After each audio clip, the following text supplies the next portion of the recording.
এই ভিডিওতে যত কিছু আলোচনা করা হবে আজকে সমস্ত কিছু প্রমাণ আমি দেখাবো।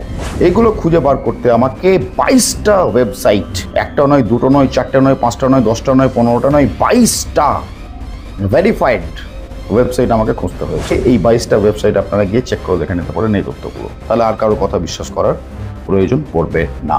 কলিজার মধ্যে একটু ধক রাখবেন, কারণ ওই ছবিগুলো দেখার পর আপনি ভেতর থেকে পুরো নড়ে যেতে পারেন একদম। এত ভয়ঙ্কর ছবি ওগুলো। সিং এবং ল্যাজ বিশিষ্ট অতি চালাক কিছু ব্যক্তির এরকম ধরনের মন্তব্য করছে। এখানে গিয়ে আপনারা দেখতে পাবেন যে গোপাল চন্দ্র মুখার্জি নিজের মুখে কি বলেছেন। 1 ঘন্টার ইন্টারভিউ এটা ওনার। এবার আসছি এই ভিডিওর আলোচ্য বিষয়বস্তু সব থেকে কন্ট্রোভার্সিয়াল যে পার্টটা, অর্থাৎ মহাত্মা গান্ধীর সে বক্তব্য, সেই বিতর্কিত বক্তব্য।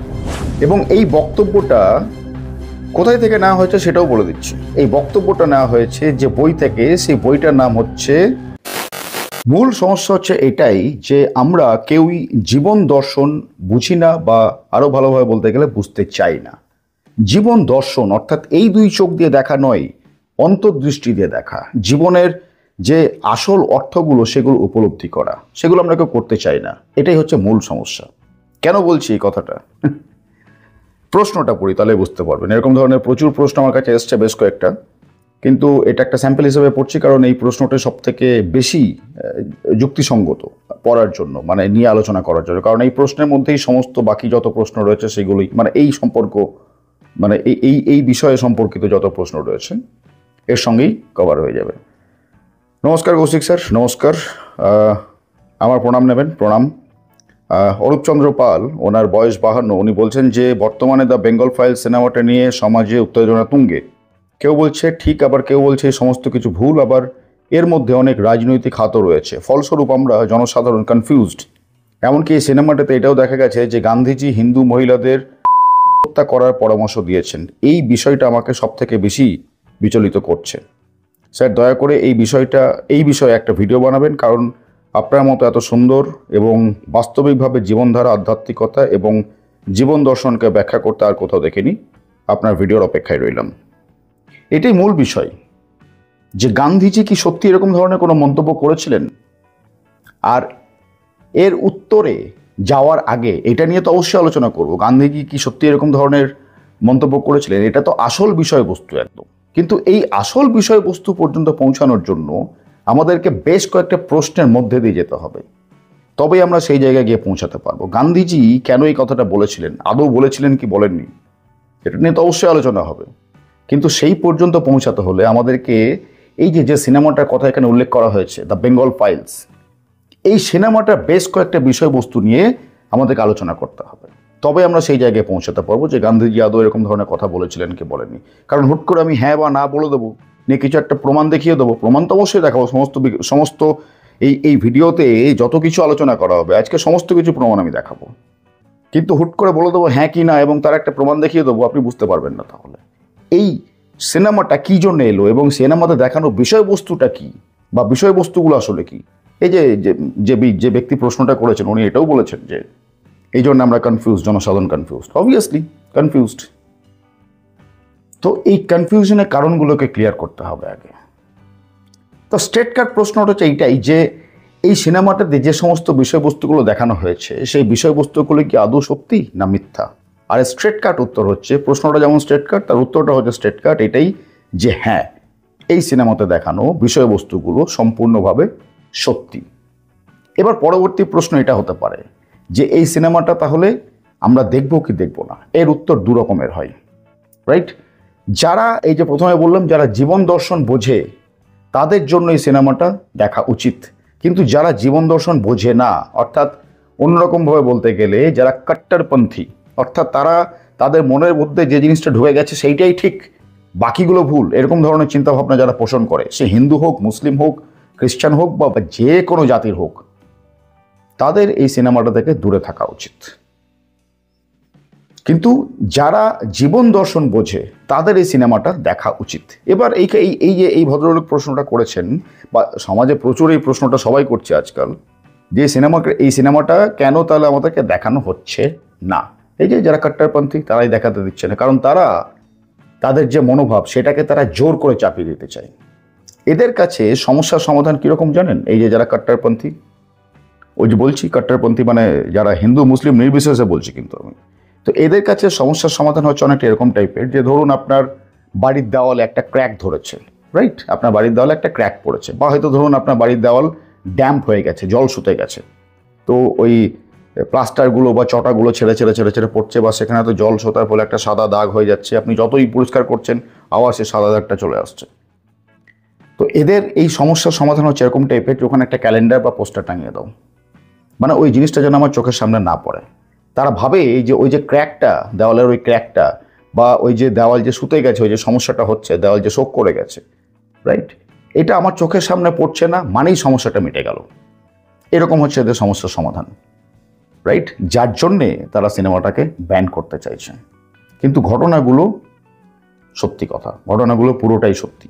কেন সত্যি, কিভাবে সত্যি, এবার দেখুন আস্তে আস্তে বুঝতে পারবেন।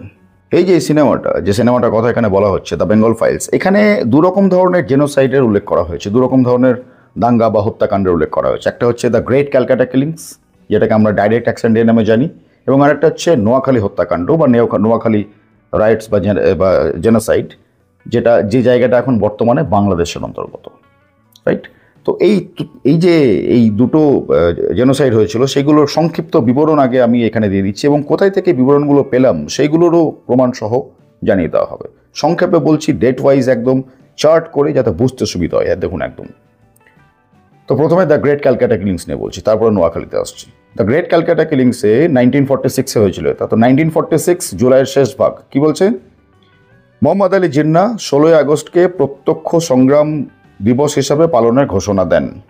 16ই আগস্ট ভোরবেলা কি হচ্ছে আবার দেখুন, মুসলিম লীগ কর্মীরা হিন্দুদের দোকান বন্ধ করতে বাধ্য করে এবং হিন্দুদের শোভাযাত্রাগুলোকে বাধা দেয়।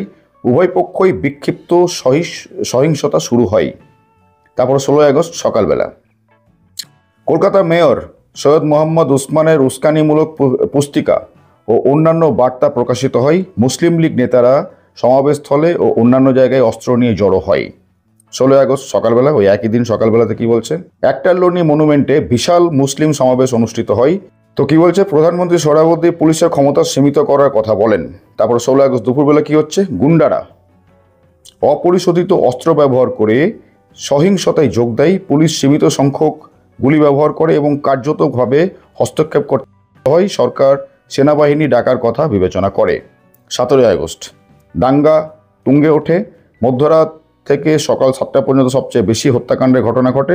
তারপরে 17 থেকে 19 আগস্ট পুরো কলকাতা জুড়ে হত্যা, লুটপাট ও অগ্নিসংযোগ চলতে থাকে। শ্রী গোপালচন্দ্র মুখার্জি, যাকে গোপাল পাঁঠা নামেও যিনি পরিচিত, তার নেতৃত্বে হিন্দুরা সশস্ত্র প্রতিরোধ গড়ে তোলে এবং 22 আগস্ট সেনাবাহিনী মোতায়েন করার পর পরিস্থিতি শান্ত হতে শুরু করে। এই হচ্ছে পুরো দ্য গ্রেট ক্যালকাটা কিলিংসের একটা ম্যাপ, চার্ট ওয়াইজ, সংক্ষেপে একদম। এরপরে আসছি আমি নোয়াখালী হত্যাকাণ্ডে। বাকিদের মতো নয়, অর্জুন হয়ে প্রকৃত গীতার বাস্তব অর্থ বুঝে বাস্তব জীবনে প্রয়োগ করে জীবনকে উন্নত করতে চান? মেম্বারশিপ নিয়ে এখনই জয়েন করুন বাস্তব জীবনে গীতা। মেম্বারশিপ নেওয়ার জন্য জয়েন বাটনে ক্লিক করুন। এরপরে আসছি আমি নোয়াখালী হত্যাকাণ্ডে। দেখুন, নোয়াখালী হত্যাকাণ্ড সেইগুলো তারিখ ওয়াইজ বলছি। 1946 সালে সেপ্টেম্বর মাস নোয়াখালীতে বিভিন্ন বাজারে হিন্দুদের দোকানপাট লুট হয়। পুজোর ছুটি কাটাতে কলকাতা থেকে গ্রামে ফেরা হিন্দুদের হেনস্থা করা হয়। 10ই আগস্ট 1946 কোজাগরীর লক্ষ্মী পুজোর দিনে গোলাম সারওয়ার হুসেনির উস্কানিমূলক বক্তৃতার পর হিন্দু জনগোষ্ঠীর উপর গণহত্যা শুরু হয়। 11ই অক্টোবর কি হচ্ছে না, রাজেন্দ্রলাল চৌধুরীর বাড়িতে আক্রমণ করা হচ্ছে। এবং 13ই অক্টোবর চাঙ্গিরগাঁওয়ে 200 থেকে 250 জনের একটি মুসলিম জনতা হিন্দুদের উপর আক্রমণ করে, মন্দির ধ্বংস করে এবং জোরপূর্বক ধর্মান্তর ঘটায়। অক্টোবর থেকে নভেম্বর পর্যন্ত 1946 সালে এই 2 মাস ধরে কি চলছে, বিভিন্ন এলাকায়, বিভিন্ন থানা এলাকায় পরিকল্পিত ও আধা সংগঠিত গণহত্যা, অপহরণ এবং জোরপূর্বক ধর্মান্তর চলতে থাকে। তারপরে নভেম্বর 1946 মহাত্মা গান্ধী নোয়াখালীতে শান্তি মিশন শুরু করেন। তিনি 4 মাস ধরে দাঙ্গা পীড়িত এলাকায় অবস্থান করেন। 1947 কংগ্রেস ভারত বিভাজন মেনে নেওয়ার পর ত্রাণ শিবিরগুলো পরিত্যক্ত হয় এবং নতুন করে শরণার্থী স্রোত শুরু হয়।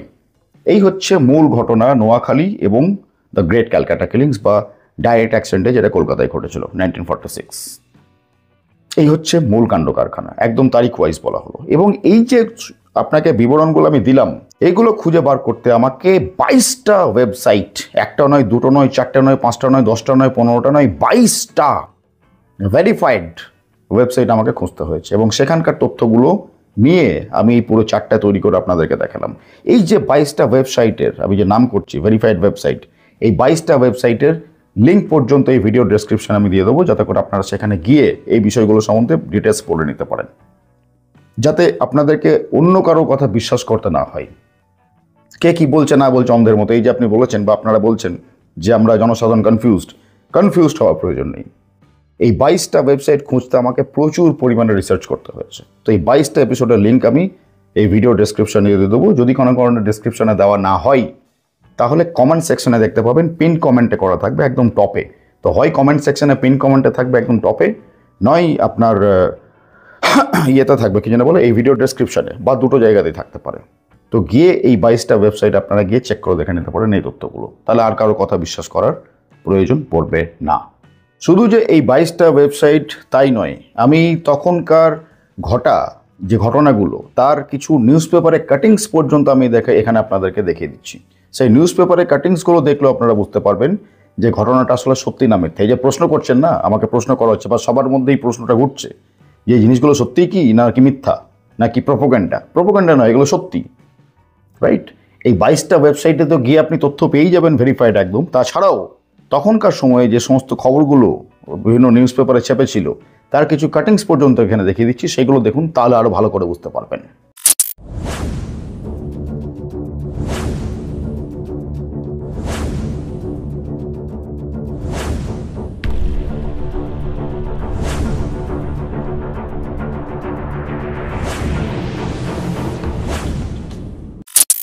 এছাড়াও আপনারা গুগলে গিয়ে সার্চ করতে পারেন the diet action day, the great Calcutta killings, বা নোয়াখালী জেনোসাইড বা নোয়াখালী হত্যাকাণ্ড, এই সমস্ত কথাগুলো লিখে আপনারা গুগলে ডিরেক্টলি সার্চ করতে পারেন।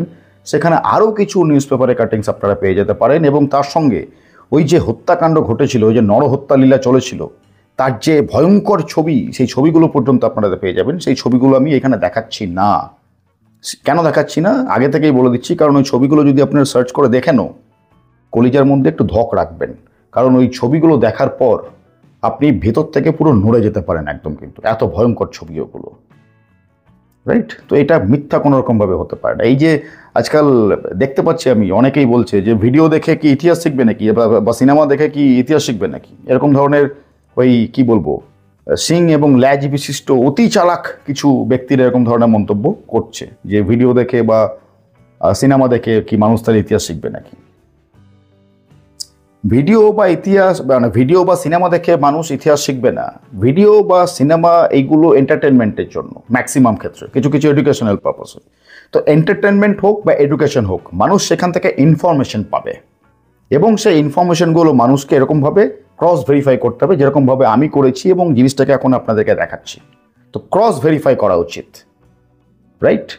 তো এরকম ধরনের বক্তব্য কেউ যদি বলছে যে ইতিহাস দেখে কি তাহলে সিনেমা দেখে বা ভিডিও দেখে কি ইতিহাস শিখবে নাকি, তো তাদেরকে স্ট্রেট কাট বলুন এরকমভাবে যে ভিডিও বা সিনেমা দেখে ইতিহাস কেউ শেখেনি বা শিখছেও না বা শিখতে বলাও হচ্ছে না, কিন্তু সেখান থেকে ইনফরমেশন পাবো এবং সেই ইনফরমেশনগুলো আমাদেরকে ক্রস ভেরিফাই করতে হবে, যেরকমভাবে আমি এখন ক্রস ভেরিফাই করে আপনাদের সামনে দেখাচ্ছি। এবার প্রশ্ন উঠতেই পারে যে এই সমস্ত ইনফরমেশনগুলো আমরা ইতিহাস থেকে কেন সংগ্রহ করছি না, এই সমস্ত ভিডিও বা সিনেমা থেকে কেন সংগ্রহ করছি? তার কারণ হচ্ছে এইটাই যে দশকের পর দশক এই সমস্ত ইতিহাসগুলোকে বিকৃত করা হয়েছে। এই the great Calcutta killings, Noakhali genocide, সত্যি বলছি আমিও জানতাম না। এই সিনেমাটা যেদিন থেকে রিলিজ হয়েছে এখানে তো দেখা যাচ্ছে না, আমাকে পাশের রাজ্যে গিয়ে দেখে আসতে হয়েছে এবং তারপর থেকে যেদিন রিলিজ করেছে তার পরের দিন আমি পাশের রাজ্যে গিয়ে দেখে এসেছি এবং তারপর থেকে আজ পর্যন্ত আমার সময় লেগেছে এই জিনিসগুলোকে ভেরিফাই করতে, এই যে ইনফরমেশনগুলো আপনাদেরকে দেখাচ্ছি এই ইনফরমেশনগুলো ভেরিফাই করতে। সিনেমাটা দেখে আমিও চট করে বিশ্বাস করে নিইনি যে এগুলো সত্যি না মিথ্যা, বা কোনো একটা আমি উপসংহারে পৌঁছে যাইনি। ওই যে বললাম ভেরিফাই করতে হবে, রাইট? তো সেই ভেরিফিকেশনটা করা দরকার। এবার এই যে কেন ভেরিফিকেশনগুলো এখান থেকে, মানে এই ইনফরমেশনগুলো কেন এখান থেকে নিচ্ছি, ভিডিও থেকে বা সিনেমা থেকে, তার কারণ হয়েছে যেটা বললাম যে ইতিহাসকে দশকের পর দশক, যুগ যুগ ধরে বহুবার বিকৃত করা হয়েছে।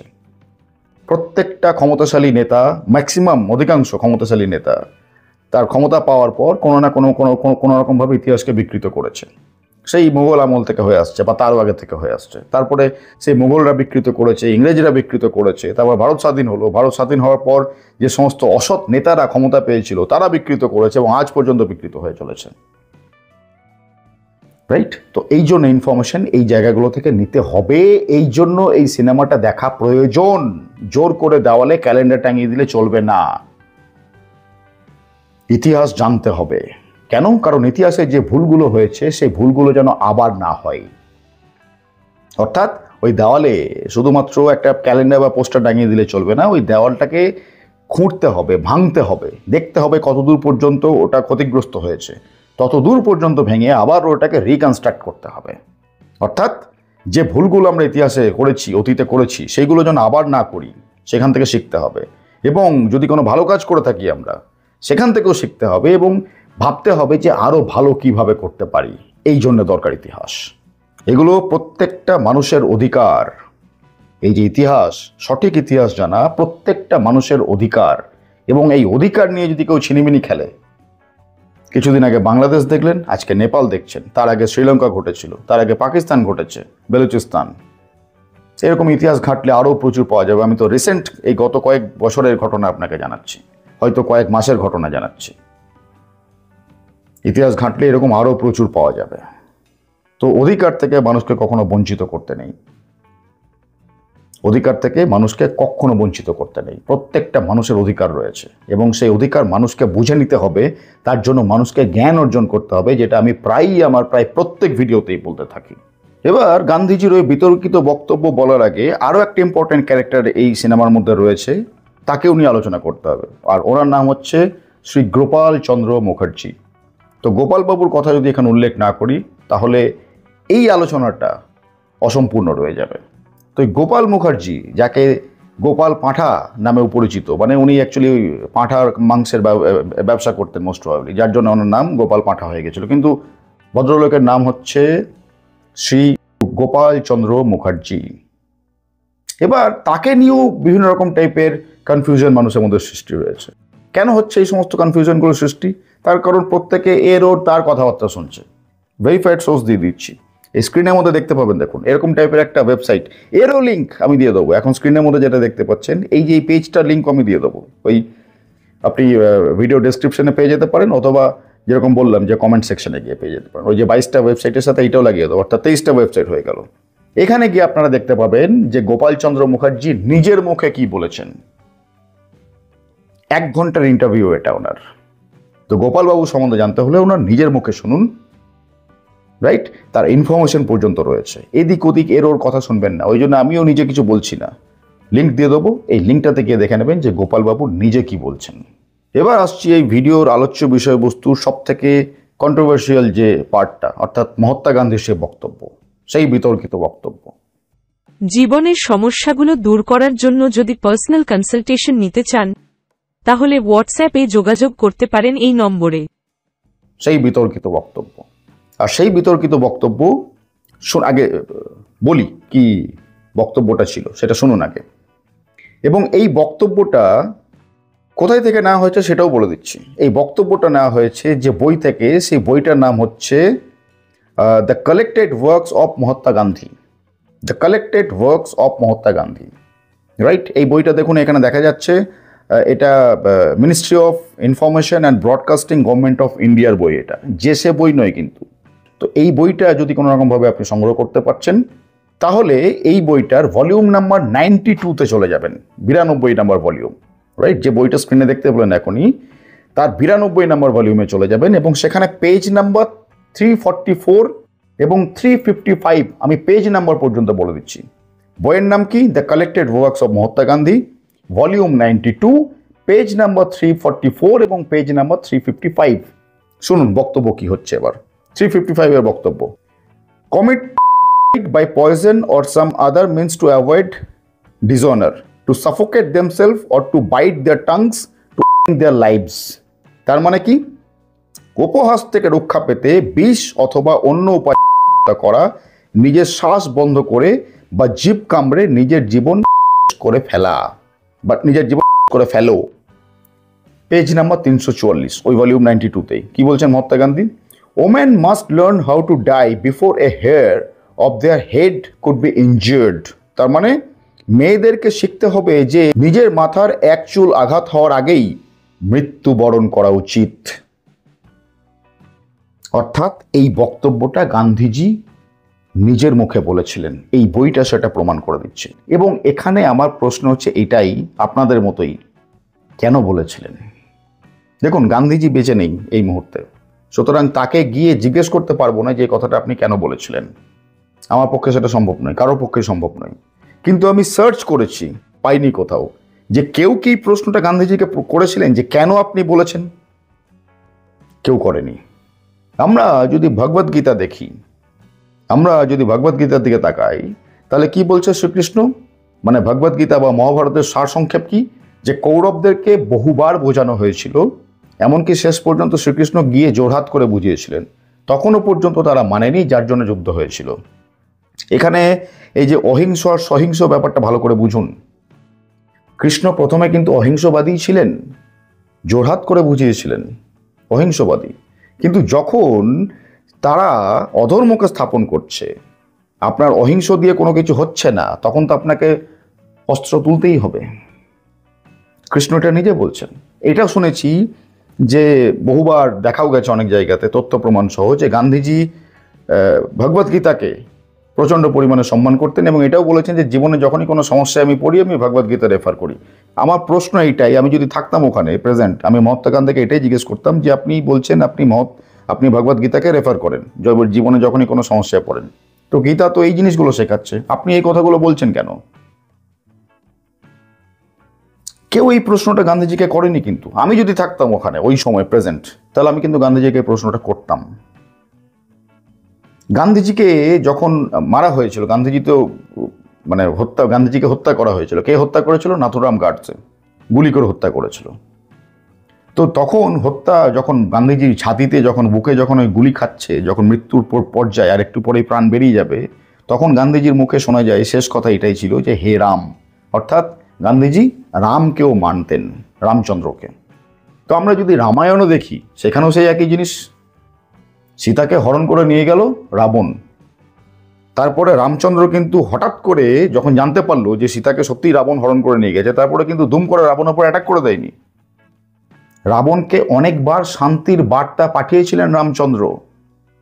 তার মধ্যে অঙ্গদ ছিল, তার মধ্যে বজরংবলী ছিলেন, এরকম আরো অনেক ডিরেক্টলি বা ইনডিরেক্টলি শান্তির বার্তা পাঠানো হয়েছিল। এইটাও বলা হয়েছিল যে রাবণ যদি এখনো পর্যন্ত দেবী সীতাকে ছেড়ে দেন, মুক্ত করে দেন, তাহলে কিন্তু রামচন্দ্র এখান থেকে মানে লঙ্কা থেকে যুদ্ধ না করেই ফিরে যাবেন।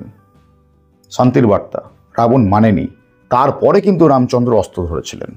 অর্থাৎ গীতা বলি বা রামায়ণ বলি বা মহাভারত বলি, যাই বলি না কেন, কোনো জায়গাতে কিন্তু এরকম বলা হচ্ছে না যে হঠাৎ করে সহিংসবাদী হয়ে যেতে। আমার ভিডিও যদি যারা দেখছেন প্রথম দিন থেকে বা বেশ কয়েকটা ভিডিও বা অধিকাংশ ভিডিও যারা দেখেছেন আমার চ্যানেলে, আমি বহুবার বলেছি যে প্রথমে আপনার যার সঙ্গে সমস্যা তাকে 3 বার 4 বার 5 বার পর্যন্ত ভালো করে বোঝান যতটুকু আপনার ক্ষমতার মধ্যে রয়েছে, এবং তারপরেও যদি না বোঝে নিজেকে সেই কর্ম থেকে মুক্ত করে দিন। অর্থাৎ তার সঙ্গে সম্পর্ক বিচ্ছেদ করুন বা না করুন, তার থেকে ডিস্টেন্স মেনটেন করুন।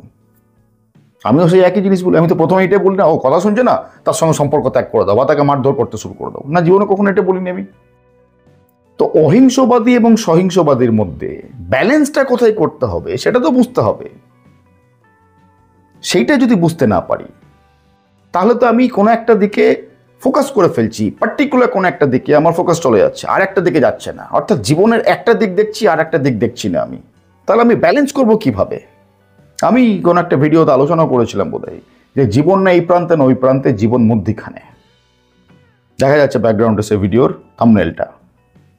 তো এই ভিডিওটাও দেখতে পারেন আপনারা, যে এরকমভাবে কোনো একটা থটস এর ওপর বেস করে জীবন চলে না। জীবন চালাতে গেলে স্থান, কাল এবং পাত্র, 3টে জিনিসের উপর সর্বদা নজর রাখতে হবে আপনাকে। কোনো একটা পার্টিকুলার মতবাদ সারা জীবন ধরে চলতে পারে না। এটাই জীবনের সত্য, এটাই জীবনের আসল দর্শন। এবং আমার প্রশ্ন এটাই যে গান্ধীজি কেন এটা করেছিলেন, আর গান্ধীজিকে কেউ কেন এই প্রশ্নটা করেননি? গান্ধীজি কেন করেছিলেন? আমি চাইলে আমার ইচ্ছা মতো একটা উত্তর দিয়ে দিতেই পারি, কিন্তু যদি সেটা করে দিই আমি, তাহলে আমিও সেই একই ভুল করে ফেলবো, অর্থাৎ আমার মতবাদকে আমি জোর করে চাপিয়ে দিচ্ছি। গান্ধীজিও সেটাই করতেন, আমার কথা শুনতে হবে, মানতে হবে, নইলে আমি অনশনে বসলাম, আমরণ অনশন একদম। তো সেই জন্য আমি আমার নিজের পয়েন্ট অফ ভিউ থেকে কিছু বলছি না। আমার প্রশ্ন এটা রইল আপনাদের কাছে, যদি আপনাদের যাই বা মনে হয় আপনারা কমেন্ট সেকশন লিখতে পারেন যে গান্ধীজি এটা কেন করেছিল, জোর করে নিজের ইচ্ছাকে কেন চাপিয়ে দিত, কেন মহিলাদেরকে করতে বলেছিল। গান্ধীজি এটা বলতেই পারতেন যে তোমরা সংগঠিত হও, একে অপরের সঙ্গে সংগঠিত হও, নিজেদেরকে শক্তপোক্ত করো, যাতে তারা তোমার উপর অ্যাটাক করতে না পারে। কমসে কম তুমি তাদের উপর ঘুরিয়ে অ্যাটাক করো না, বা ঘুরিয়ে অ্যাটাক করো, এটা না হয় নাই বা বললেন গান্ধীজি। কমসে কম এইটুকু বলতে পারতেন যে নিজেকে তোমরা নিজেদেরকে আরো বেশি সংঘবদ্ধ করো, 5 জন আলাদা আলাদা থেকো না, মুষ্টি হয়ে থাকো, তাহলে ওরা তোমাদের উপর অ্যাটাক করতে একটুখানি হলেও ভয় পাবে, এটাও বলতে পারতেন অ্যাটলিস্ট। কিন্তু মেনে নেওয়া যায় না এটা। আরও একটা জিনিস যেটা আমি বলছি, যে তখন গান্ধীজিকে এই প্রশ্নটা কেউ কেন করেননি, অর্থাৎ এটা বোঝা যাচ্ছে যে তখন মানুষ ভগবদ্গীতা বা মহাভারত বা রামায়ণ এতটা হয়তো পড়াশুনো করতেন না। হয়তো তখন পরাধীন দেশ ছিল আমাদের, মানুষের হাজারটা সমস্যা ছিল জীবনে, তারপর পরাধীন দেশ, হয়তো তার জন্য পড়তেন না, বা হয়তো কেউ পড়তেন, তার ক্ষমতা হয়নি কখনো গান্ধীজিকে গিয়ে জিজ্ঞেস করতে এই প্রশ্নগুলো, এটাও হতে পারে। I don't know the reason, but এইগুলোর মধ্যে যে কোনো একটা রিজন হতে পারে। তাহলে এবার প্রশ্ন এটাই উঠতে পারে যে আপনি কি কৌশিকবাবু তাহলে নাথুরাম গোডসেকে সাপোর্ট করছেন যে গান্ধীজিকে হত্যা করেছিল? উত্তর হচ্ছে না, আমি গোডসেকেও সাপোর্ট করছি না। কেন? কারণ একদিন হঠাৎ করে গোডসে ভিড় থেকে বেরিয়ে এলো, গান্ধীজিকে গুলি করে দিল। কেন? গোডসে এই প্রশ্নগুলো কি গান্ধীজিকে করতে পারতো না? হ্যাঁ, গোডসে গুলি করার পর সেখান থেকে পালিয়ে যেতে চায়নি, ওর ইচ্ছা করে ধরা দিয়েছে। তারপরে কোর্টে গিয়ে তার একটা লম্বা স্পিচও দিয়েছিল, সেই স্পিচ আজকাল বিভিন্ন জায়গায় অ্যাভেলেবেল রয়েছে, তার উপর বিভিন্ন বইও লেখা হয়েছে, ভিডিও রয়েছে, ডকুমেন্টারি রয়েছে, অনেক কিছু রয়েছে, আপনারা চাইলে সেটাও শুনতে পারেন। কিন্তু আমার বক্তব্য এটাই যে গোডসে যদি আমার সামনে থাকতো, আমিও গোডসেকে জিজ্ঞেস করতাম যে তুমি হট করে একদিন ভিড় থেকে বেরিয়ে চলে এলে, অপরিচিত একটা মুখ দুম করে নিয়ে দুমদাম করে গুলি চালিয়ে দিলে, কেন তুমি তার আগে গান্ধীজিকে জিজ্ঞেস করতে পারো না এই জিনিসগুলো? যখন গান্ধীজি এই জিনিসগুলো করছিল তখন অ্যাটলিস্ট তোমার কথা গান্ধীজি শুনুক না শুনুক, তোমার কাছে ক্ষমতা নেই, গান্ধীজিকে পুরো দুনিয়া চেনে, মানলাম, বাট তুমি প্রশ্ন করোনি কেন? অ্যাটলিস্ট নিজের তরফ থেকে চেষ্টা করতে পারতে। তারপরে হলো না হলো সেটা পরের কথা। ভগবদ্গীতা থেকে আমরা কি শিখছি? কর্ম করে যাও, ফলের আশা করো না। কাজটা করতে হবে। কেন করতে হবে? তার কারণ কাজটা করা জরুরি, তাই ওই প্রশ্নটা করা জরুরি ছিল। হয়তো গান্ধীজি এই প্রশ্নটা শুনে তার ব্রেনে একটু স্ট্রাইক পড়তো না, তাহলে হয়তো আমি ভুল করছি। হয়তো ভগবদ্গীতা বা রামায়ণের রেফারেন্সগুলো কেউ যদি গান্ধীজিকে ধরিয়ে দিতেন, তাহলে হয়তো গান্ধীজি বুঝতে পারতেন যে না, এটা আমার ভুল হচ্ছে। সহিষ্ণুতা বা অসহিষ্ণুতা, ভায়োলেন্স বা নন ভায়োলেন্স, যাই বলুন না কেন, প্রত্যেকেরই একটা নিজস্ব লিমিট হচ্ছে। এই লিমিট পর্যন্ত আমি নন ভায়োলেন্সে থাকবো, কিন্তু এই লিমিট যখনই কেউ ক্রস করবে তখন আমার আর কিছু করার নেই, আমাকে তখন অ্যাকশন নিতে হবে। ভগবদ্গীতাও তাই বলছে, রামায়ণও তাই বলছে। আর দোষ যে শুধু হিন্দুদের তাই নয়, মুসলিমদেরও রয়েছে। মুসলিমদের তো অবশ্যই দোষ রয়েছে। এরা যেমন আমরা হিন্দুরা কি করি, অনেক কিছু শব্দের অর্থ বুঝতে পারি না, বুঝতে চাই না, কারণ আমরা এই সমস্ত ধর্মগ্রন্থ থেকে, অর্থাৎ জীবনের যে আসল ফিলোসফিগুলো সেইগুলো থেকে আমরা নিজেদেরকে দূরে রাখি। মুসলিমরাও তাই করে। মুসলিমদের কিছু পার্টিকুলার শব্দ রয়েছে, সেই শব্দগুলোর অর্থ তারা বুঝতে চায় না। যেমন তার মধ্যে একটা শব্দ হচ্ছে কাফের। কাফের বলতে তারা কি বোঝে? যারা মুসলিম নয় তারা হচ্ছে কাফের, যারা মুসলিম নয় তারা প্রত্যেকেই হচ্ছে কাফের, এটা বোঝায়। কাফের মানে কি বোঝাচ্ছে? যারা মুসলিম নয় তারা বলছে। কিন্তু কাফের শব্দের আসল অর্থ কি? কাফের নামক এই শব্দটা আরবির কাফারা শব্দ থেকে এসছে, আর কাফারা মানে হচ্ছে ঢেকে দেওয়া বা সত্যকে গোপন করা। তাহলে কাফের বলতে কি দাঁড়াচ্ছে? যে সত্যকে ঢেকে দিচ্ছে বা গোপন করছে, অর্থাৎ অজ্ঞানী বা অন্যায়কারী।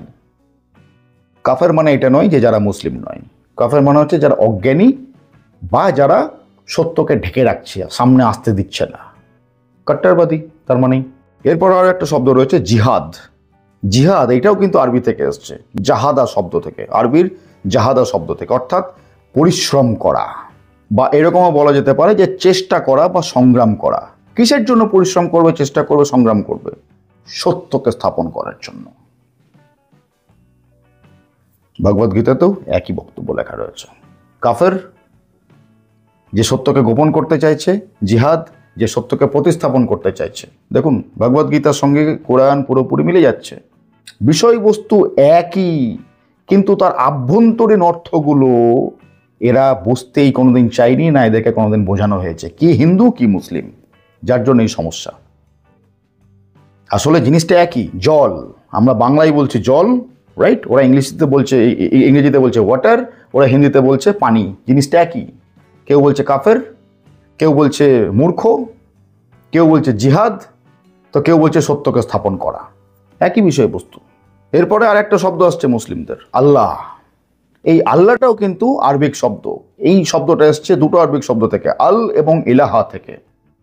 আল এবং ইলাহা অর্থাৎ একমাত্র উপাস্য।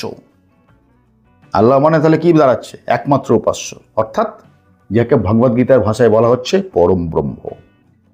দেখুন, আল্লাহ মিলে যাচ্ছে পরম ব্রহ্মের সাথে। জিনিসগুলো একই, এর আভ্যন্তরীণ অর্থ একই, কিন্তু এর উচ্চারণ আলাদা হতে পারে, তার ল্যাঙ্গুয়েজ আলাদা হতে পারে, তার শব্দ আলাদা হতে পারে, কিন্তু অর্থ, আভ্যন্তরীণ অর্থ, দার্শনিক অর্থ সেম, কোনো পার্থক্য নেই। এইগুলো, এই যে সামান্য সামান্য অংশগুলো, এই সামান্য সামান্য বিষয়গুলো না কোনোদিন আমরা বোঝার চেষ্টা করেছি কি হিন্দু কি মুসলিম, না আমাদেরকে কেউ বোঝানোর চেষ্টা করেছে, যার জন্য এত কিছু এবং এত বছর ধরে, দশকের পর দশক, শতকের পর শতক। আর এই মূর্খামি আজও চলছে, সেই কবে থেকে যে শুরু হয়েছে তার নয় ঠিক, প্রাক স্বাধীনতার আগে থেকে, তখনকার সময়কাল থেকে আজও চলছে। কি না, মানুষকে সত্যিটা জানতে দেব না, এই সিনেমাটাকে রিলিজ করতে দেব না, অর্থাৎ সত্যিটাকে গোপন করব। আর যে সত্যিকে গোপন করতে চাইছে কি বলে তাদেরকে, এখনই বললাম তো, যে সত্যিকে গোপন করে তাদেরকে কি বলে? কাফের। ইতিহাস জানা দরকার, সত্য সামনাসামনি হওয়া প্রয়োজন, নইলে মানুষ মানুষ থাকবে না, অমানুষে পরিণত হয়ে যাবে। আর এই অমানুষে এত বছর ধরে পরিণত হয়ে এসছে বলে আজ এই অবস্থা। দেখুন, আমি এখানে গান্ধীজি, হিন্দু, মুসলিম কাউকে কিন্তু দায়ী করতে চাইছি না। তাদেরকে দায়ী করে কোনো লাভও নেই, কারণ তারা আজকে নেই আর, রাইট? তারা যদি থাকেও তাদেরকেও দায়ী করে কোনো লাভ নেই, কারণ সেটা ঘটে গেছে। আমি যেটাকে দায়ী করতে চাইছি সেটা হচ্ছে মানুষের অজ্ঞানতা। আমি এখানে এই যে এতগুলো জিনিস নিয়ে আলোচনা করা হলো, এতগুলো ব্যক্তি নিয়ে, এতগুলো মানুষ নিয়ে, এই ধর্ম, হিন্দু, মুসলিম, গান্ধীজি, গোডসে, কত কিছু নিয়ে আলোচনা করা হলো। আমি শুধু এই এতগুলো যে আলোচনা করা হলো, এতগুলো বিষয় নিয়ে, এতগুলো মানুষ নিয়ে, এতগুলো চেহারা নিয়ে, এই সব কিছুর মূলে কিন্তু একটা জিনিস কমন রয়েছে, সেটা হচ্ছে অজ্ঞানতা। তো আমার প্রশ্ন ওই মানুষের অজ্ঞানতার বিরুদ্ধে। আমার প্রশ্ন এটাই যে মানুষ কেন তার অজ্ঞানতাকে দমন করে না, কেন মানুষ জ্ঞান অর্জন করে না, কেন মানুষ শিখতে চায় না, কেন মানুষ সারাক্ষণ এন্টারটেনমেন্টের পিছনে পড়ে থাকে, কেন মানুষ শুধু রিলসের পিছনে পড়ে থাকে, কেন মানুষের হাতে ধৈর্য নেই, কেন মানুষ নিজেকে উন্নত করতে চায় না, কেন মানুষ কাফির হয়ে পড়ে থাকতে চায়, কেন মানুষ অজ্ঞানী হয়ে পড়ে থাকতে চায়।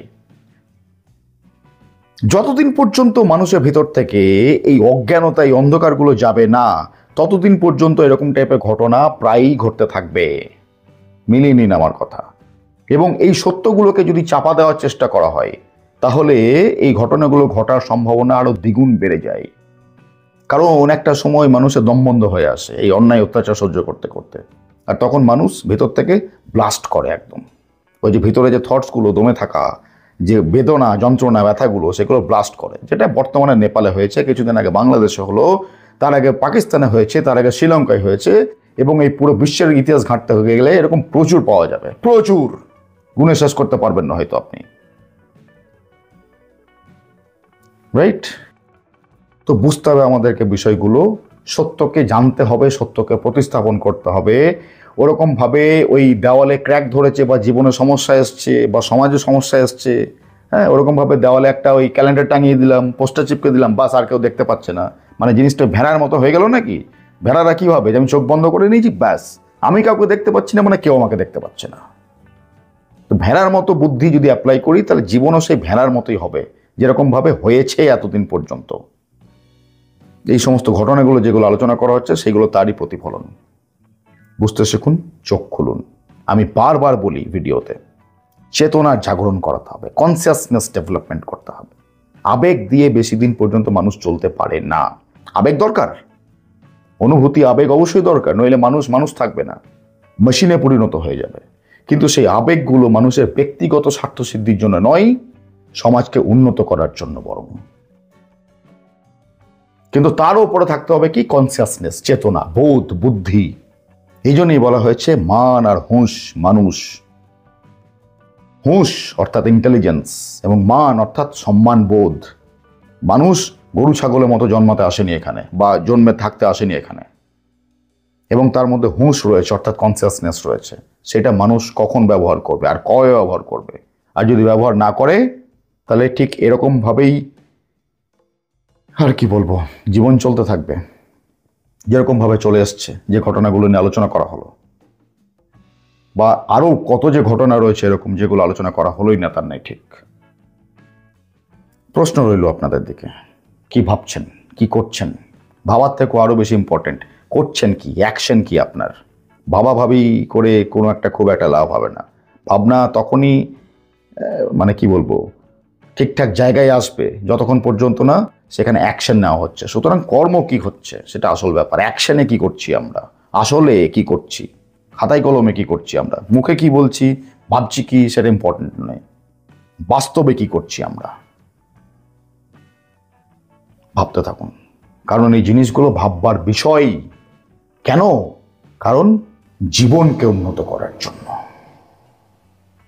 বাকিদের মতো নয়, অর্জুন হয়ে প্রকৃত গীতার বাস্তব অর্থ বুঝে বাস্তব জীবনে প্রয়োগ করে জীবনকে উন্নত করতে চান? মেম্বারশিপ নিয়ে এখনই জয়েন করুন বাস্তব জীবনে গীতা। মেম্বারশিপ নেওয়ার জন্য জয়েন বাটনে ক্লিক করুন।